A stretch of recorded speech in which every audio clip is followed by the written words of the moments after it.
lesson for today is all about motion. At the end of the learning episode, you are expected to, number 1, define and identify the types of motion. Number 2, draw the different types of motion. And number 3, realize the importance of reference point in understanding motion. Okay, for our pretest children, the direction will be choose the letter of the correct answer. Number 1. What causes objects to move? A. Force. B. Gravity. C. Magnet. D. Weight. You have 5 seconds to answer. Start now. Force. Let's go to number 2. When a force is applied to an object and starts to move, what is produced? A. Friction. B. Heat. C. Motion. D. Point. 5 seconds. Very good. Let's go to number 3. The laws of motion explain why objects move. Who formulated these laws? A. Benjamin Franklin. B. Galileo Galilei. C. Isaac Newton. And letter D. Thomas Edison. 5 seconds. Very good. How about number 4? The hula hoop moves around your body in a circular motion. What force pulls the object downward? A. Acceleration. B. Centrifugal force. Letter C. Centripetal force. And letter D. Gravity. 5 seconds. Very good. Last, number 5. If a boy will have to throw one object, which one from the list below will move the farthest upon throwing? A. Basketball. B. Bowling ball. C. Tennis ball. And letter D. Volleyball. 5 seconds, please. Very good.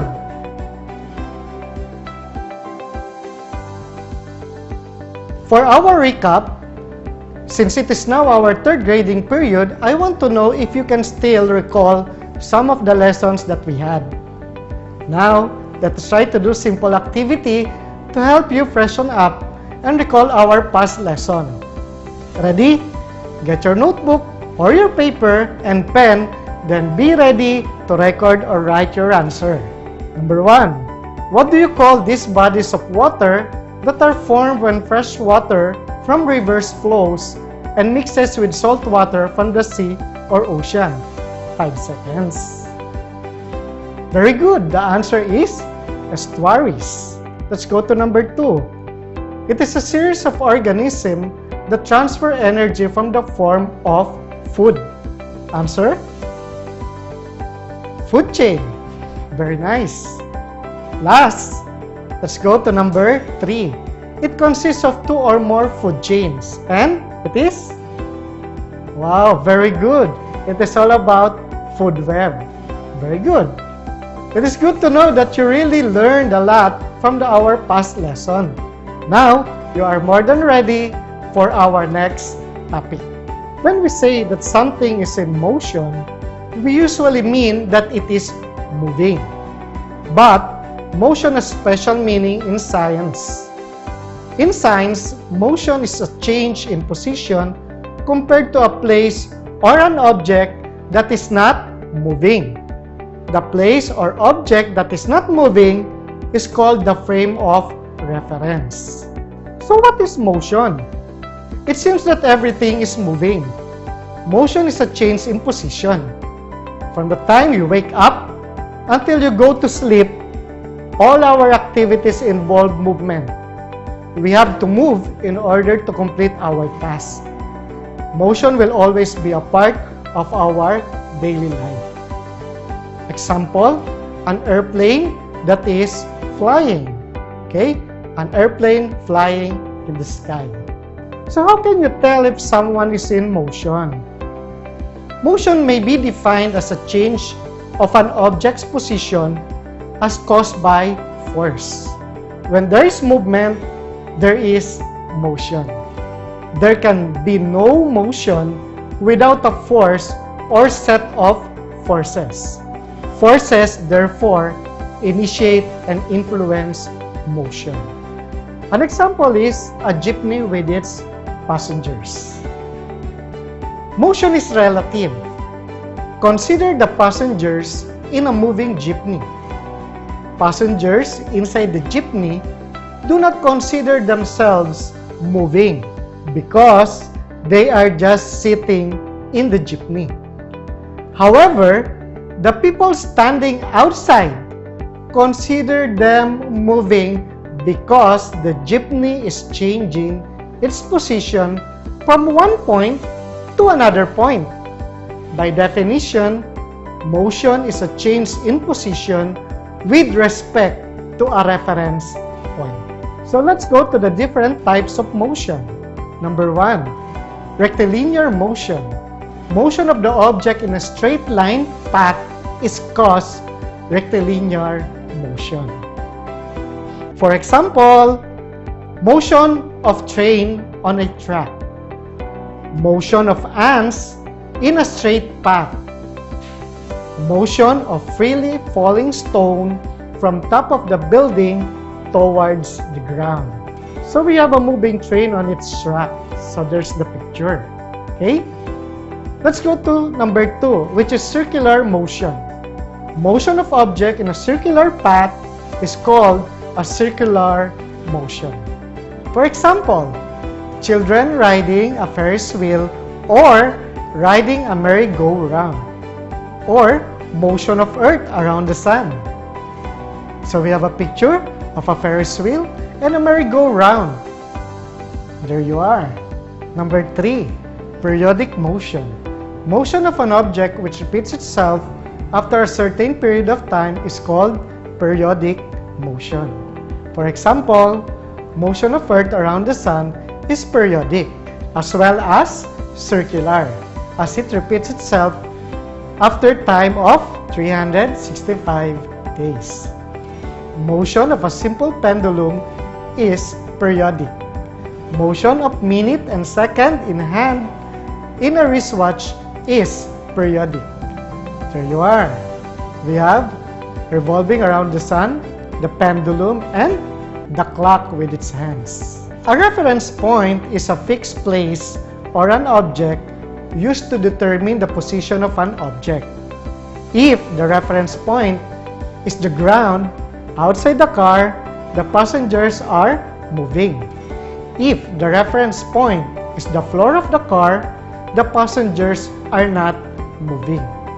A reference point is important in determining motion because in order to say that something is moving, you need to have something stationary to compare it to. So let's have a picture of the two car. Actually, it's not two car, it's only one. We have figure 1 and figure 2. Okay? The tree will serve as the reference point which shows that the car moves from figure 1 to figure 2. So let's go to your activities. So you will be answering this in your digitized worksheet. For activity 1, it is jumbled test. The directions: arrange the jumbled letter to form a word related to the description. Activity number 2, fill it up. Direction: fill the gaps using the word bank below. And number 3, let's investigate. Let's play investigator. Direction: identify the types of motion that you can see. So you will answer this after our video lesson. Now let's go to our wrap-up. Every day, we observe different objects in motion. We observe different automobiles in motion. We see people in motion too. All running objects are in motion. Running or moving objects start from a certain point to the place it is supposed to reach. Motion means a change in position of an object in respect to time and its reference point. Direction for your wrap-up is draw 5 examples of motion that you can observe inside your home and identify what type of motion is involved. So you have boxes there for you to draw it, and the underline and the line below, you put the kind or the type of motion. For your valuing, so we have two phases there if you will observe later. The pandemic that we're encountering right now should not stop us from moving forward. It may be hard for you as learners compared to the normal schooling that we had before. But you have to realize the sacrifices of your parents who wants to support your education. We should be strong to continue moving forward. We should fight against this pandemic because life should go on. We have to remember that there is someone greater than this pandemic who will always guide and protect us for us to be in motion all the time. Direction: draw a happy face if motion is involved and a sad face if not. Number 1, stagnant water. Number 2, waterfall. Number 3, a ball on top a table. And number 4, a car on its handbrake. And number 5, rain from the sky. 5 seconds. Very good. A sad face for number 1, stagnant water. Number 2, a happy face for waterfall. Number 3, sad face, a ball on top of a table. Number 4, a car on its handbrake, a sad face. And number 5, rain from the sky, very good, a happy face. For your post-test, the direction will be choose the letter of the correct answer. Number 1, a fixed place of an object can be considered as blank to determine the position of an object. A, force. B, gravity. C, motion. D, reference point. 5 seconds. Very good. The answer is reference point. Let's go to number 2. It is a motion of an object which repeats itself as a certain period of time. A, circular. B, focal. C, periodic. D, rectilinear. 5 seconds. Very good. The answer is letter C, periodic. Let's go to number 3. You want to ride a caterpillar. What type of motion is involved? A, circular. B, periodic. C, rectilinear. And D, slow. Answer? Letter C, rectilinear. Let's go to number 4. Your father gave you a wristwatch for your birthday. What type of motion is present in your watch? A, circular. B, periodic. C, rectilinear. And letter D, time. Very good. Periodic, letter B. Number 5. What is the importance of point A in determining the motion or movement of an object? A, it shows action. B, it shows direction. Letter C, it shows movement. And letter D, it shows the reference point where the movement starts. Seconds. Very good. Letter D, it shows the reference point where the movement starts. That's all for now. Thank you, class, for listening. See you tomorrow and study your lesson. Keep safe. God bless. Bye.